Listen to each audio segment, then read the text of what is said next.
ਪਾਕਿਸਤਾਨ ਦੀ ਜਸੂਸੀ ਕਰਨ ਦੇ ਮਾਮਲੇ ਪਕੜੇ ਗਏ ਜਸਵੀਰ ਸਿੰਘ ਨੂੰ 3 ਦਿਨ ਪੁਲਿਸ ਰਿਮਾਂਡ ਤੋਂ ਬਾਅਦ ਅੱਜ ਕੋਰਟ ਵਿੱਚ ਪੇਸ਼ ਕੀਤਾ ਗਿਆ। ਉਸ ਤੋਂ ਬਾਅਦ 2 ਦਿਨ ਦਾ ਹੁਣ ਜਿਹੜਾ ਉਹਨੂੰ ਰਿਮਾਂਡ ਮਿਲ ਗਿਆ ਹੈ।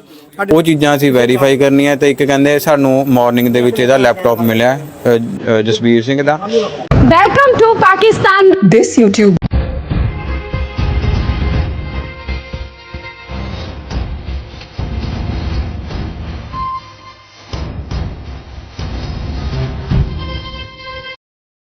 बिस्मिल्लाहिर्रहमानिर्रहीम, अस्सलाम वालेकुम। ये बिनकाम न्यूज़, मैं हूं अदील मिर्ज़ा। लिए चलते हैं आपको इंडिया के सूबा हरियाणा, जहाँ पर एक सिख नौजवान को पाकिस्तान की जासूसी के इल्ज़ाम में गिरफ्तार कर लिया गया है। ये शक कैसे हुआ पुलिस को, क्या शवाहद दिए हैं उसने मीडिया को, क्या इस हवाले से पुलिस क्या कहती है कि उनके पास कौन से शवाहद हैं, कौन से सबूत हैं जिसकी बिना पर उन्हें गिरफ्तार कर लिया गया है। उन्हें 4 रोज़ा जिस्मानी रिमांड पर भी पुलिस के हवाले कर दिया गया है। इस हवाले से मुख्तसर सा एक बयान जारी किया है पुलिस की जानब से। ये बयान जारी हुआ है जिसमें यह कहा गया है कि इसके पाकिस्तान के लोगों के साथ राब्ते थे, लेकिन खुद ही अपने ही बयान में एक कंट्राडिक्शन सामने आई है, वो भी आपको बताएंगे, पूरी तफसील भी आपको बताएंगे। और ये शक कैसे हुआ था इस नौजवान पर पुलिस का, और उनकी घर की दहलीज तक की पुलिस कैसे पहुंची, ये तमाम तफसीलात लेकर आपकी खिदमत में हाजिर हो गया हूँ। देखते रहिए बेनकाब न्यूज़। चैनल सब्सक्राइब कर लीजिए, और जिन दोस्तों ने अभी तक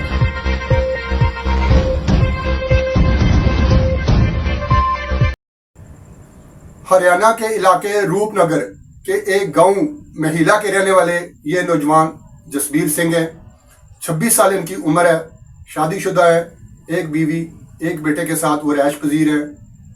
इनकी वैसे जो बैकग्राउंड है वो ज़मींदार है, बैरून मुल्क भी नॉर्वे में भी रहे, अब वो पंजाब में आकर बसे हुए थे, अपनी फैमिली के साथ रह रहे थे। यूट्यूबर हैं, ब्लॉगर हैं, वो विज़िट करते रहते हैं, फूड पे भी अपनी ये वीडियोस बनाते हैं, ब्लॉग्स करते हैं। लोगों अपना उनका शौक़ भी है और अवेयरनेस भी लोगों को देते रहते हैं। गिरफ्तार उन्हें कर लिया गया है इस जुर्म में कि ये पाकिस्तान का जासूस है। और पुलिस को शक कैसे हुआ कि एक और भारतीय खातून ज्योति मल्होत्रा उनका नाम है, वो पुलिस की हिरासत में है। उन पर भी यही इल्ज़ाम है कि उनके पाकिस्तान के साथ राब्ते हैं। अच्छा, ज्योति मल्होत्रा के मोबाइल चूँकि पुलिस के पास है, जिसका भी नंबर इंडिया का रहने वाला जो भी शख्स जिसका भी नंबर निकलता है उसके घर पुलिस पहुँच जाती है, और ये गिरफ्तारियों का सिलसिला ये जारी है।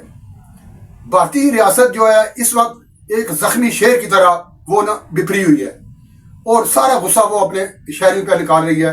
ये शेर जख्मी कैसे हुआ है ये तो आपको पता ही है, ज़्यादा तफसील में जाने की ज़रूरत नहीं है। आज मैं सिर्फ फोकस करूंगा ये जो नौजवान जसबीर सिंह गिरफ्तार हुए हैं उसके शवाहद सबूत क्या हैं पुलिस के पास कि ये पाकिस्तान के लिए भारत की जासूसी कर रहे थे। कहा गया है कि 150 पाकिस्तानी लोगों से इनके राब्ते थे, और खुद ही अगली लाइन में वो पुलिस ऑफिसर बता रहे हैं कि ये नंबर उन्होंने डिलीट कर दिए हुए हैं, और अगली लाइन में उनकी ये हम रिकवर करने की कोशिश भी कर रहे हैं, और माली मामला जो है इनके वो भी अभी देख रहे हैं, वो भी अभी सामने नहीं आए। जो जिन शवाहद जिन सबूतों की बिना पर किसी भी मुलज़म को या मुजरम को पूरी दुनिया में गिरफ्तार करना होता है, पहले सारे शवाहद और सबूत इकट्ठे किए जाते हैं। जब शक यकीन में बदल जाता है कि वाकई ये शख्स इसने ये जुर्म किया हुआ है, तब गिरफ्तार किया जाता है।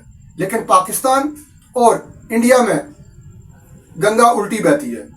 ਪਾਕਿਸਤਾਨ ਦੀ ਜਸੂਸੀ ਕਰਨ ਦੇ ਮਾਮਲੇ ਪਕੜੇ ਗਏ ਜਸਵੀਰ ਸਿੰਘ ਨੂੰ 3 ਦਿਨ ਪੁਲਿਸ ਰਿਮਾਂਡ ਤੋਂ ਬਾਅਦ ਅੱਜ ਕੋਰਟ ਵਿੱਚ ਪੇਸ਼ ਕੀਤਾ ਗਿਆ। ਉਸ ਤੋਂ ਬਾਅਦ 2 ਦਿਨ ਦਾ ਹੁਣ ਜਿਹੜਾ ਉਹਨੂੰ ਰਿਮਾਂਡ ਮਿਲ ਗਿਆ ਹੈ।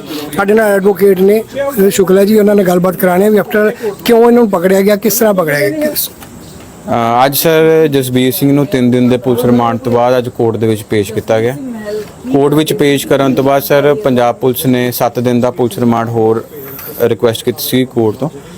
ਸਾਡੀ ਚੀਜ਼ਾਂ ਸਾਡੀ ਦਲੀਲਾਂ ਰੱਖਣ ਤੋਂ ਬਾਅਦ ਸਾਡੀ ਆਰਗੂਮੈਂਟਸ ਐਪਰੀਸ਼ੀਏਟ ਕਰਨ ਤੋਂ ਬਾਅਦ ਸਰ ਸਿਰਫ 2 ਦਿਨ ਦਾ ਜਿਹੜਾ ਪੁਲਿਸ ਰਿਮਾਂਡ ਐਕਸਟੈਂਡ ਕੀਤਾ ਹੈ। 7 ਦਿਨ ਦਾ ਨੈਗਲੈਕਟ ਕਰਨ ਤੋਂ ਬਾਅਦ 2 ਦਿਨ ਦਾ ਸਰ ਐਕਸਟੈਂਡ ਕੀਤਾ ਤੇ ਮੰਡੇ ਨੂੰ ਦੁਬਾਰਾ ਪੇਸ਼ ਕਰਨ ਦੇ ਹੁਕਮ ਦਿੱਤੇ ਹਨ ਸਰ। ਫਿਰ ਇੱਕ ਲੈਪਟਾਪ ਦਾ ਮਾਮਲਾ ਉੱਠਿਆ ਸੀ ਵੀ 1 ਘੰਟਾ ਪੁੱਛ ਕੇ ਉਹ ਲੈਪਟਾਪ ਰੱਖਿਆ ਗਿਆ, ਖੰਗਾਲਿਆ ਗਿਆ, ਉਹ ਕੀ ਹੈ ਮਾਮਲਾ? ਸਰ ਉਹ ਪੁਲਿਸ ਦੁਆਰਾ ਐਲੀਗੇਸ਼ਨ ਲਗਾਇਆ ਗਿਆ ਸੀਗਾ ਕਿ ਜਸਬੀਰ ਸਿੰਘ ਨੇ ਆਪਣਾ ਜਿਹੜਾ ਲੈਪਟਾਪ ਹੈ ਉਹ ਆਈਐਸਆਈ ਏਜੰਟਸ ਨੂੰ ਪਾਕਿਸਤਾਨ ਦੇ ਵਿੱਚ ਦਿੱਤਾ ਸੀਗਾ।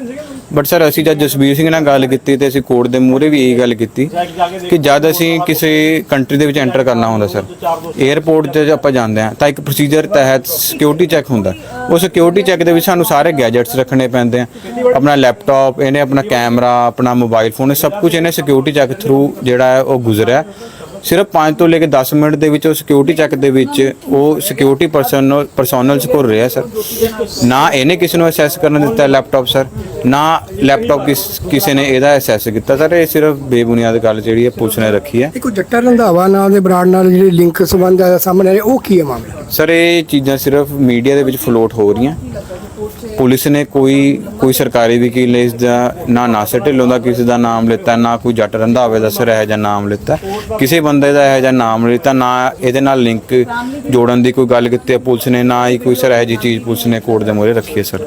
ਤੇ ਕੋਈ ਅਕਾਊਂਟ 'ਚ ਕੋਈ ਫੰਡਿੰਗ ਵੀ ਹੋਈ ਹੈ, ਕੋਈ ਇਹੋ ਜਿਹੀ ਗੱਲ ਸਾਹਮਣੇ ਆਈ? ਸਰ ਉਹ ਸਾਰੀ ਜਿਹੜੀ ਬੈਂਕ ਅਕਾਊਂਟਸ ਤਾਂ ਸਰ ਉਹ ਮੈਂ ਕਹਿੰਦਾ ਪੁਲਿਸ ਕੋਲ ਪਾਵਰ ਹੈ ਉਹ ਚੀਜ਼ਾਂ ਨਿਕਾਲਣ ਦੀ, ਉਹ ਤਾਂ ਹੁਣ ਤੱਕ ਨਿਕਾਲ ਲੈਣੀਆਂ ਚਾਹੀਦੀਆਂ ਸੀਗੀਆਂ।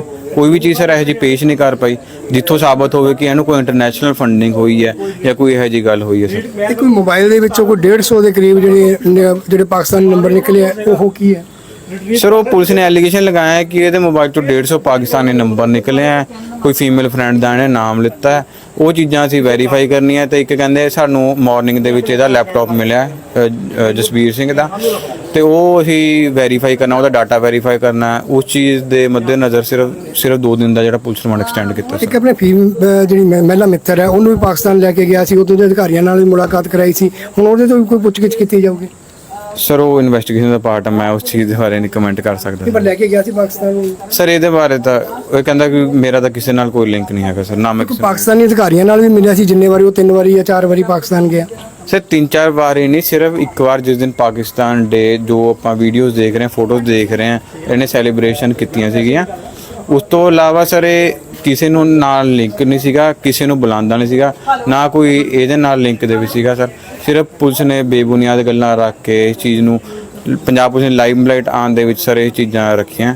ਅਦਰਵਾਈਜ਼ ਇਸ ਚੀਜ਼ ਦੇ ਵਿੱਚ ਕੋਈ ਸਰ ਜੋਤੀ ਮਲਹੋਤਰਾ ਦੇ ਨਾਲ ਕਿਵੇਂ ਲਿੰਕ ਚ ਆਇਆ, ਉਹ ਕੀ ਹੈ ਮਾਮਲਾ? ਸਰ ਬਤੌਰ ਪੰਜਾਬ ਪੁਲਿਸ ਦਾ ਜਿਹੜਾ ਆਪਾਂ ਕਹੀਏ, ਜੋ ਇਹਨਾਂ ਨੇ ਕਿਹਾ ਕਿ ਜੋਤੀ ਮਲਹੋਤਰਾ ਨਾਲ ਇਹਦੇ ਲਿੰਕ ਹੈ ਜਾਂ ਕੁਛ ਹੈ, ਸਰ ਉਹ ਇੱਕ ਵਲੌਗਰ ਸੀਗਾ। ਜੋਤੀ ਮਲਹੋਤਰਾ ਵੀ ਪਹਿਲਾਂ ਤੱਕ ਤਾਂ ਇੱਕ ਵਲੌਗਰ ਹੀ ਸੀਗੀ, ਤਾਂ ਇੱਕ ਵਲੌਗਰ ਦੇ ਨਾਲ ਇੱਕ ਸਰ ਉਹ ਰਿਹਾ ਇਹਨਾਂ ਦਾ ਰਿਲੇਸ਼ਨ ਰਿਹਾ ਸਰ।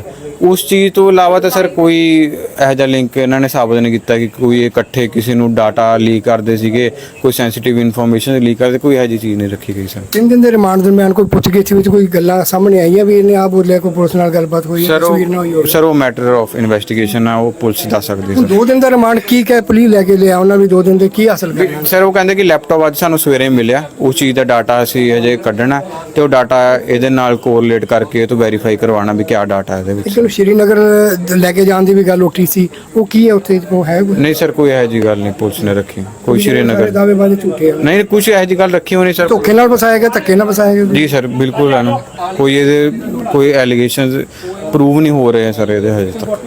ਬਿਲਕੁਲ ਕੋਈ ਵੀ ਜਿਹੜੇ ਐਲੀਗੇਸ਼ਨ ਲੱਗੇ ਨੇ ਜਸਵੀਰ ਦੇ ਉੱਪਰ ਕੋਈ ਪ੍ਰੂਵ ਨਹੀਂ ਹੋ ਰਹੇ। ਲੈਪਟਾਪ ਦੀ ਗੱਲ ਉਹ ਕਹਿੰਦੇ ਇਨਵੈਸਟੀਗੇਸ਼ਨ ਦਾ ਪਾਰਟ ਸੀ, ਇਨਵੈਸਟੀਗੇਸ਼ਨ ਕਰਕੇ ਲੈਪਟਾਪ ਵਾਪਸ ਕਰ ਦਿੱਤਾ ਗਿਆ। ਜਦੋਂ ਉਹਦੇ ਮੋਬਾਈਲ ਦੇ ਵਿੱਚ ਗੱਲ ਉੱਠੀ ਵੀ ਇਹਦੇ 150 ਦੇ ਕਰੀਬ ਜਿਹੜੇ ਪਾਕਿਸਤਾਨੀ ਨੰਬਰ ਹੈ, ਤਾਂ ਉਹਦੇ ਵਕੀਲ ਨੇ ਸਾਫ਼ ਕਰਦਾ ਵੀ ਅਗਰ ਨੰਬਰ ਹੋਣ ਨਾਲ ਕੋਈ ਜਸੂਸੀ ਦਾ ਲਿੰਕ ਨਹੀਂ ਜੁੜਦਾ, ਅਗਰ ਕਿਸੇ ਨਾਲ ਵਿਦੇਸ਼ੀ ਅਗਰ ਕੋਈ ਨੰਬਰ ਹੈਗਾ ਤਾਂ ਉਹਦੇ ਨਾਲ ਕੋਈ ਉਹ ਜਸੂਸ ਨਹੀਂ ਹੋ ਗਿਆ। ਬਕਾਇਦਾ ਸਾਰੇ ਜਿਹੜੇ ਝੂਠੇ ਇਲਜ਼ਾਮ ਲੱਗੇ ਨੇ ਜਸਵੀਰ ਦੇ ਉੱਪਰ, ਹੁਣ ਸੱਚਾਈ ਕੀ ਹੈ? 2 ਦਿਨ ਦੇ ਰਿਮਾਂਡ ਦੇ ਦਰਮਿਆਨ ਕੀ ਪੁਲਿਸ ਵੱਡੇ ਖੁਲਾਸੇ ਕਰਦੀ ਹੈ? ਔਰ 3 ਦਿਨ ਦਾ ਜਿਹੜਾ ਪੁਲਿਸ ਰਿਮਾਂਡ ਲਿਆ ਸੀਗਾ, ਪੁਲਿਸ ਨੇ ਕੋਈ ਵੀ ਇਹੋ ਜਿਹੀ ਗੱਲ ਸਾਹਮਣੇ ਨਹੀਂ ਲਿਆਂਦੀ। ਜਦੋਂ ਅਧਿਕਾਰੀਆਂ ਨਾਲ ਗੱਲਬਾਤ ਦੀ ਕੋਸ਼ਿਸ਼ ਵੀ ਕੀਤੀ ਤਾਂ ਉਹ ਕੁਝ ਵੀ ਬੋਲਣ ਨੂੰ ਤਿਆਰ ਨਹੀਂ ਸੀ। कहते हैं ना, अंधा कानून अंधेर नगरी मची हुई है।